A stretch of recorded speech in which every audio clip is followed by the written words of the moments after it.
Hi everyone, in today's video I'm going to give you 6 helpful tips for applying for your L1 visa. So if you're planning on applying for an L1 visa, this video is for you.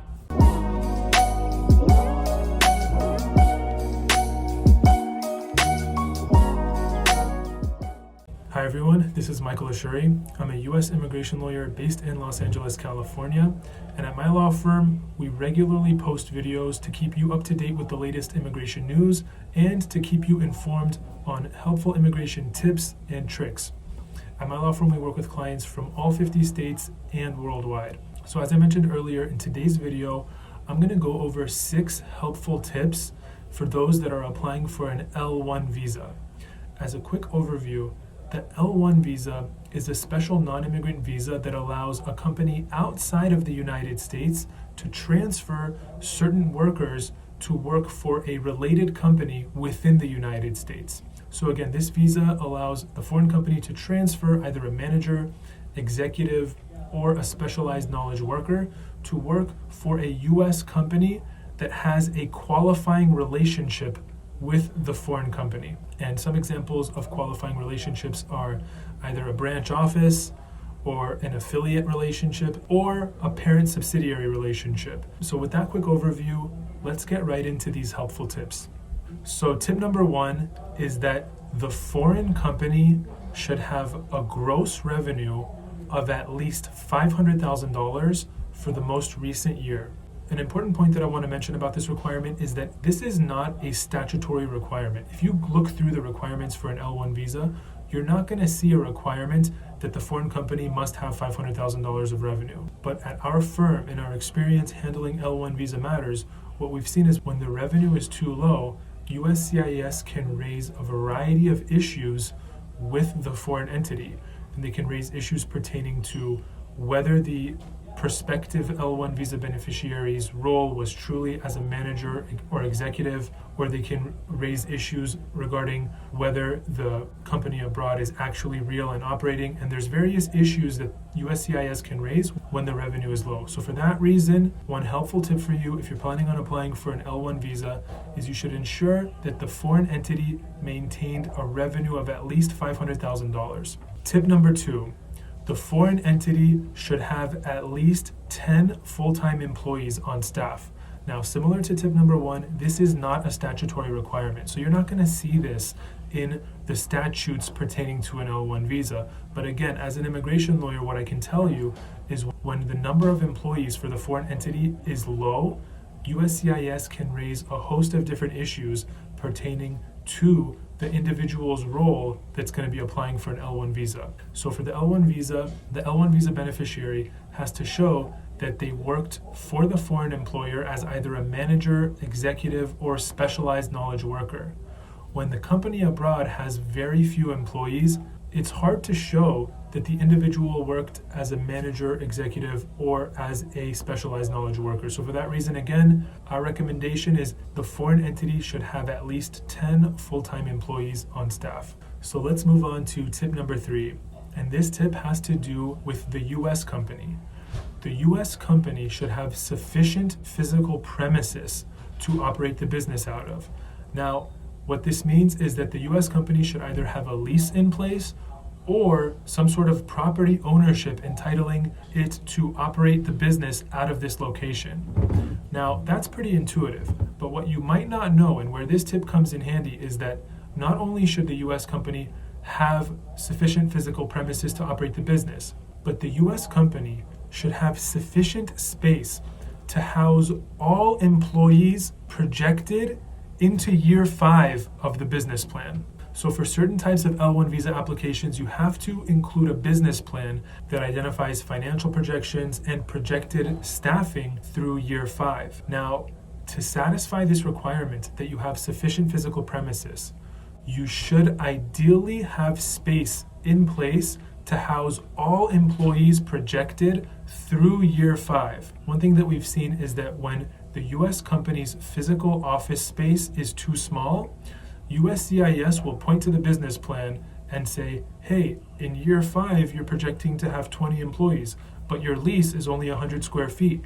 How do you anticipate housing all of these employees? So another tip for success is not only should you have sufficient physical premises for your business, but that location, that premises should be sufficient to house all employees through year 5 of your business plan. So let's move on to tip number 4. And this tip is that the US entity, the US company, should either already be operational or it should be in position. It should have infrastructure in place so that it's ready to be operational as soon as the L1 visa beneficiary comes to the US. So again, tip number 4 is that the US entity should either already be operational or it should be in position. It should have infrastructure in place so that it can be operational as soon as the L1 visa beneficiary enters the US. Okay, moving on to tip number 5. And this tip has to do again with the revenue of the foreign company. And this tip is that the foreign company should have revenue or infrastructure in place to show that it can support the US entity during the startup period of the US company. So again, the L1 visa has an option for L1 new offices, which is a brand new US entity. And again, the tip is that you should be able to show that the foreign entity has revenue in place or otherwise is set up to support the US entity during the startup phase of the US entity. And lastly, tip number 6. Tip number 6, I'm directing towards L1A visa applicants. So L1A is for managers or executives. The tip is that you should have an organizational chart submitted with your application to show both your role with the foreign entity, so an organizational chart for your work with the foreign entity, and an organizational chart showing your prospective position with the US entity. Now, when you're applying for an L1 visa, and specifically when you're applying for an L1A visa, you have to show that your prospective employment with the US employer is going to be as a manager or an executive. And one of the ways that you demonstrate that your role is truly as a manager or an executive is by submitting an organizational chart showing where you are on that organizational chart. So you should submit an organizational chart with your case. And not only should you submit an organizational chart, but ideally your organizational chart should show that you have subordinates under you and that those subordinates are skilled workers. Ideally that they have at least a bachelor's degree and that their bachelor's degree is required to perform the functions of their job. Now I'd like to take this a step further and say that with your organizational chart, if you can show that there are 2 tiers of workers beneath you, that application will be even stronger than a case where there's only 1 tier of employees underneath you. So let me explain what I mean by this. If you can demonstrate that you are in a position where you have subordinates and your subordinates have subordinates beneath them, that's going to further strengthen your petition, and it's going to further strengthen the argument that you truly were acting as either a manager or an executive. So again, I know that I went through a lot in point number 6, but ideally be prepared to submit an organizational chart with your case, and the organizational chart should show that you have skilled subordinates beneath you. And if you can show that there are 2 tiers of employees beneath you, even better. So there you have it. In this video, we went over 6 tips to help you with your L1 visa. Again, tip number 1 was to show that the foreign entity has at least $500,000 in revenue. Tip number 2 is to show that the foreign entity has at least 10 full-time employees on staff.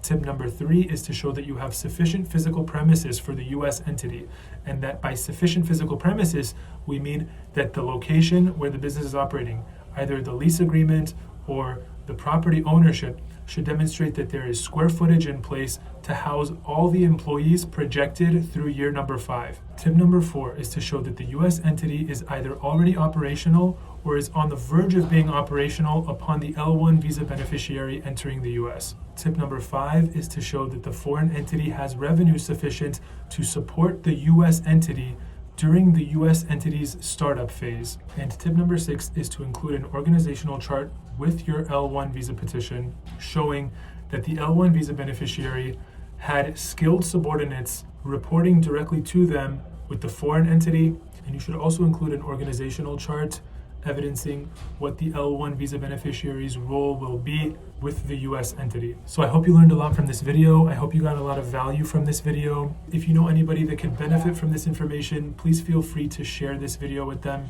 We're all about empowering you with knowledge and sharing helpful tips with you. So if you know anybody that can benefit, again, feel free to share this video. As always, thank you so much for tuning in, and I will see you on the next video.